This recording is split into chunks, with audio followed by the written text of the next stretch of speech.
जय श्री गणेश। नमस्कार, मैं आचार्य संजय द्विवेदी। मेरे समस्त प्रबुद्ध दर्शकों का मेरे चैनल पर हार्दिक स्वागत है। प्रिय दर्शकों, आज मैं सिंह राशि का जून माह का मासिक राशिफल लेकर आपके सम्मुख उपस्थित हूँ। जून माह में जो ग्रहों की स्थितियां हैं तथा जो ग्रह अपना राशि परिवर्तन करेंगे, उसके अनुसार ये माह आपके लिए किस प्रकार का फल देने वाला है, किस प्रकार के परिणाम प्राप्त होने वाले हैं, कौन सा भाव प्रबल होगा, कहाँ आप कितना लाभ ले पाएंगे, कहाँ यदि समस्या आ रही है तो उसका निराकरण किस प्रकार करना है, संपूर्ण विश्लेषण मैं पूर्ण तर्क के साथ करने जा रहा हूं। प्रिय दर्शकों, ये राशिफल आपके चंद्र राशि पर आधारित है अर्थात आपकी जन्म कुंडली में यदि 5 नंबर में चंद्रमा है तो आपकी सिंह राशि। सिंह राशि सूर्यदेव की राशि है, जो निश्चित रूप से अत्यंत प्रबल राशि है। जहां पर वर्तमान समय में यदि अवलोकन करें, सूर्यदेव का गोचर अत्यंत विशिष्ट स्थिति में चल रहा है। 1 जून को जो ग्रहों की स्थितियां वो इस प्रकार होंगी। द्वितीय भाव में केतु होंगे, आपके सप्तम भाव में शनिदेव का गोचर होगा, जो अत्यंत प्रबल स्थिति में आप षष्ठ नामक महाराज योग में अत्यंत लाभदायक स्थिति बना रहे हैं। इसी प्रकार से आपके अष्टम भाव में राहु का गोचर चंद्रमा के साथ प्रारंभिक समय में होगा। आपके भाग्य भाव में मंगल का गोचर 1 जून को प्रारंभ हो जाएगा। पहला परिवर्तन मंगल का ही जो 1 जून को होगा। तो मंगल अपनी ही राशि में रुचक नामक महाराज योग में होंगे, जो पंच महापुरुष राजयोग बनने वाला है। भाग्य भाव का होगा विशिष्ट है। इसी प्रकार से आपके दसम भाव में यहाँ पर अत्यंत प्रबल स्थिति चतुर्ग्रही संयोग चल रहा है। यहाँ पर गुरुदेव बृहस्पति होंगे, शुक्राचार्य होंगे, बुध होंगे तथा यहाँ पर स्वयं सूर्यदेव का गोचर चल रहा हो। तो आपका दसम भाव तो अत्यंत प्रबल है। इसके साथ ही साथ इस पूरे समय में जो ग्रहों का बल है वो आपके लिए विशेष हो रहा है कि जो अच्छे ग्रह हैं, जो राजयोग बन रहे हैं, 3 राजयोग यहाँ पर पंच महापुरुष बन रहे हैं। इसके पश्चात एक और पंच महापुरुष राजयोग बनेगा, जो बुध का बनेगा। सर्वप्रथम तो आपका दसम भाव अत्यंत श्रेष्ठ है। अब लग्न के स्वामी दसम भाव में गोचर कर रहे हैं, जहाँ पर ये दिग्बली भी है, गुरु के साथ में है, तो इनका बल भी बढ़ रहा है, गुरु का बल भी बढ़ रहा है। साथ ही में बुध के साथ बुधादित्य योग में है, शुक्र के साथ भी है। तो ये एक महास्थिति बन रही है, जिसके कारण लग्न की प्रबलता प्राप्त होगी। आपके क्षमता में वृद्धि होगी, आपके सामर्थ्य में वृद्धि होगी, आपका ज्ञान बहुत अच्छा रहने वाला है, आपकी बुद्धि का बल सर्वश्रेष्ठ रहने वाला है तथा आप बहुत आकर्षक होने वाले हैं। इस समय में आपका सौंदर्य बढ़ने वाला है। तो ये बहुत प्रभावित करने वाली स्थितियां हैं। स्वास्थ्य समस्याएं ना के बराबर होंगी। यद्यपि प्रारंभिक समय में चंद्रमा के साथ राहु का जो गोचर है वह आपके लिए एलर्जी की समस्या कर सकता है, अथवा मौसम से संबंधित कुछ रोग दे सकता है, जल संबंधित कुछ समस्याएं हो सकती हैं, फूड पॉइजनिंग की कुछ समस्या हो सकती है। तो यहाँ पर आपको संभल कर अपने भोजन को लेना चाहिए, बाहरी भोजन से बचना ही चाहिए। स्वास्थ्य पर ध्यान देंगे तो इस पूरे माह में बड़े लाभ आपको प्राप्त होने वाले। यहाँ पर आपका कार्यक्षेत्र अत्यधिक प्रभावित होने वाला है। यहाँ पर कार्यक्षेत्र में विशेष लाभ मिलने वाले हैं। उच्चाधिकारियों को संपूर्ण सहयोग मिलेगा। व्यापार में वृद्धि का योग है, व्यापार की प्रगति का योग है, व्यापार में संपूर्ण सफलता का योग है, पदोन्नति का योग बन रहा है। नौकरी में आपके लिए 100% यहाँ पर पदोन्नति है। मन के अनुरूप आपको स्थानांतरण मिल सकता है, मन के अनुसार आपको पद की प्राप्ति हो सकती है। आपके कार्यभार में वृद्धि हो सकती है, आपके कार्य क्षेत्र के विस्तार में वृद्धि हो सकती है तथा आपके कार्य के अधिकार क्षेत्र में विस्तार हो सकता है। बहुत अच्छी स्थिति बन। जो लोग सरकारी नौकरी में विशेषतया उनके लिए बहुत ही बलवान स्थिति है। आपका सामर्थ्य, आपका बल, आपका ज्ञान, आपकी योग्यता आपके लिए यहाँ पर सफलता का कारण बन, जो आपको बहुत आगे बढ़ाने, प्रगति के कई अवसर आपको प्राप्त होने, आप कार्य क्षेत्र में संपूर्ण सफल होने। तो यहाँ विशेष रूप से धन वृद्धि का समय, यश वृद्धि का समय है, महालाभ का समय। जब आपके पास धन वृद्धि होती तो आप अपने सुख साधनों को बढ़ाते हैं। तो इस समय में निश्चित रूप से आपके साधन बढ़ने वाले।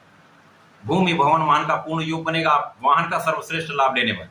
नए वाहन आप ले सकते हैं, बड़ा वाहन ले सकते हैं, भूमि का क्रय कर सकते हैं। जनता का पूर्ण सहयोग आपको प्राप्त होगा। यदि जनता से संबंधित कार्यों में है, सेवाओं में है, प्रशासनिक सेवा में है, या राजनीति में है, तो यहाँ पर बड़ा बल आपको मिल रहा है। जनता का पूर्ण सहयोग आपके साथ में है। माता पिता का आशीर्वाद भी मिलेगा, माता पिता के सुखों में भी वृद्धि हो। अब मंगल जो आपके भाग्य भाव में आ चुके हैं, निश्चित रूप से अत्यंत प्रभावी स्थिति है। भाग्य का स्वामी भाग्य में महाबलवान स्थिति बना रहा है, तो भाग्य कई गुना आपका बढ़ जाए। भाग्य का सर्वश्रेष्ठ लाभ आप लेने में। भाग्य की प्रबलता से आपके अवरुद्ध कार्यों में वृद्धि होगी। जो आपके कार्य नहीं हो पा रहे थे उन कार्यों में ग्रोथ आ जाएगी, कार्य बनने लगेंगे। साथ ही साथ आपका परिश्रम श्रेष्ठ रहने वाला है। परिश्रम के कारक मंगल परिश्रम के भाव पर दृष्टि डाल रहे हैं, जिसके कारण आपका परिश्रम कई गुना बढ़ जाए। तो यहाँ पर बहुत सारी स्थितियां आपके पक्ष में, भाग्य भी साथ दे रहा है, ज्ञान भी पक्ष में है, बुद्धि बल श्रेष्ठ है, सामर्थ्य आपका बढ़ा हुआ है, आप बहुत परिश्रमी, सफलता तो मिलनी, लोगों का सहयोग मिलेगा, भाई बहनों का विशेष से आपको पूर्ण सहयोग मिलने वाला है। इसके साथ ही साथ आपके भूमि भवन वाहन की वृद्धि का संपूर्ण योग मंगल की ओर से भी बन रहा है। तो मंगल और 4 ग्रहों का संपूर्ण सहयोग आपके सुख साधनों को बढ़ाने वाला है। निश्चित रूप से इस समय में, इस माह में, जून माह में आपके सुख संसाधन 100% बढ़े। अब इसके साथ ही साथ जब शनिदेव सप्तम भाव में, तो जहां जीवन साथी के साथ कुछ समस्याएं आती हैं, और स्वयं सप्तम के स्वामी हैं तो इतनी कोई कठिनाई भी नहीं, केवल मतभेद होते हैं। परंतु शुक्राचार्य विशेष स्थिति में लग्न के स्वामी के साथ में है, तो यहाँ पर आपसी प्रेम बढ़ेगा, जीवन साथी के साथ सहयोग बढ़ेगा, जीवन साथी से लाभ की वृद्धि है। साझेदारी में विशेष लाभ आपको मिलेगा। साझेदारी में यदि व्यापार है तो प्रगति का अवसर आपको प्राप्त होगा। इसके साथ लग्न बलवान होगी, लग्न को दृढ़ता मिलेगी, सूर्य का शासन प्रशासन का गुण है, शनि का ज्ञान है, शनि का न्याय है, आपके साथ सर्वश्रेष्ठ आपको लाभ दिलवाने वाला एक योग बन। बुधादित्य योग आपके 10वें भाव में कार्यक्षेत्र में विशेष रूप से धन लाभ कराता है, विशेष रूप से कार्यक्षेत्र में उन्नति कराता है। तो लक्ष्मी योग भी 10वें भाव में है, तो कार्यक्षेत्र का बड़ा लाभ आपको धन के रूप में अर्जित होने वाला है। तो महाधन लाभ और बचत भी यहाँ पर आपकी होने, संचय भी आप अच्छा करने वाले। अब जब पहला परिवर्तन मंगल का आपके भाग्य भाव में ऑलरेडी हो चुका होगा 1 जून को, दूसरा परिवर्तन शुक्राचार्य का, जब शुक्राचार्य 10वें भाव से निकलकर स्वयं की राशि से निकलकर मालव्य योग से निकलकर बुध की मिथुन राशि में लाभ भाव में जाएंगे, तो अत्यंत विशिष्ट स्थिति बनेगी। यहाँ पर बुध और शुक्र का परिवर्तन राजयोग बन जाएगा, तो भी उसी प्रकार से लाभ आपको मिलेंगे। धन बढ़ेगा, ज्ञान बढ़ेगा, शिक्षा प्रतियोगिता में संपूर्ण सफलता मिलेगी, कॉम्पिटिटिव एग्जाम में आप सफल रहने। जब बुध भी एकादश भाव में आ जाएंगे तो पुनः यहाँ पर लक्ष्मी योग भी बनेगा और यहाँ पर भद्र योग बन जाएगा, जो विशेष रूप से आपके ज्ञान से, आपके कला क्षेत्र के ज्ञान से, कला क्षेत्र में आपका विशेष नाम कराने वाला, कला क्षेत्र में बड़े अवसर दिलाने वाला। जो लोग गायन वादन के क्षेत्र में, कला क्षेत्र में, लेखन में है अथवा एक्टिंग में है, उनके लिए बड़े अवसरों की प्राप्ति हो सकती है, जिसके माध्यम से आप बड़ा लाभ लेने वाले। संतान बहुत अच्छी रहेगी, संतान सुख प्राप्त होगा, संतान प्राप्ति का भी योग यहाँ पर बन। अब जब बुध के पश्चात सूर्यदेव परिवर्तन करके बुध की राशि में जाएंगे, मिथुन राशि में जाएंगे, तो यहाँ पर लग्नेश लाभ भाव में होंगे। जो विशेष स्थिति, अभी तो शुक्राचार्य की राशि में थे तो यहाँ पर मित्र की राशि नहीं थी, अब यहाँ पर बुध की राशि में, मित्र की राशि में भी होंगे। तो मित्र की राशि में लाभ के भाव में बुधादित्य योग का बनना आपके अवसरों को कई गुना बढ़ाने वाला। अपॉर्चुनिटीज तो आपके पास आपके मन के अनुरूप आने वाली। यदि आप नौकरी में परिवर्तन करना चाहते हैं तो विशेष रूप से एक महालाभ आपके लिए प्रतीक्षा कर रहा है। धन का बड़ा लाभ, कार्यक्षेत्र में बड़ी प्रगति, कार्यक्षेत्र में उन्नति का संपूर्ण योग था, आपके सुख सुविधाओं का बड़ा लाभ यहाँ पर 100% आपको प्राप्त हो।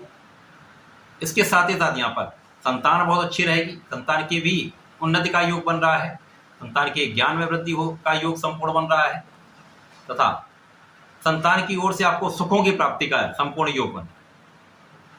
प्रेम संबंध यहाँ पर अच्छे रहने वाले, प्रेम संबंधों में कहीं किसी प्रकार का कोई कष्ट नहीं। इसके पश्चात जब बुध का परिवर्तन आपके द्वादश भाव में होगा, अब चूंकि लाभ का स्वामी जब द्वादश भाव में जा रहा है तो कहीं ना कहीं कुछ समस्याएं होंगी, यहाँ पर राहु के प्रभाव में भी होंगे, तो उतना अच्छा लाभ आपको प्राप्त नहीं हो पाएगा। परंतु सूर्य और शुक्र का जो भाव है अत्यंत प्रबल रहने वाला है, तथा आपका 10वां भाव श्रेष्ठ रहने वाला, तो यहाँ पर कुछ उतार चढ़ाव के साथ ही, परंतु आपके लाभ का निरंतर आगमन आपके पास होता है।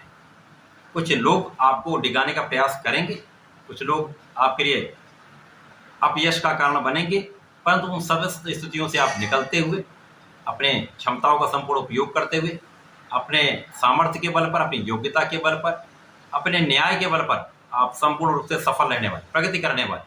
तो ये समय अच्छा रहने वाला, पूरा माह आपके लिए विशेष रहने वाला। इस माह में सिंह राशि के जातकों को नियमित रूप से भगवान सूर्यदेव को जल देना चाहिए, नियमित रूप से भगवान भोलेनाथ पर जलार्चन करना चाहिए। प्रत्येक रविवार को भगवान भोलेनाथ पर जलार्चन करें, लाल पुष्प का अर्पण करें, लाल मिष्ठान अर्पण करें, इसके पश्चात लाल चंदन का अर्पण करते हैं तो बहुत सारे अवरोध आपके अपने आप दूर हो जाएंगे, कानूनी समस्याओं के कष्ट दूर हो जाएंगे, आप उन पर विजयी रहने वाले हैं, लाभ की वृद्धि होगी तथा शासन प्रशासन का संपूर्ण सहयोग आपको होगा। तो ऐसा करके समय का लाभ लें। धन्यवाद।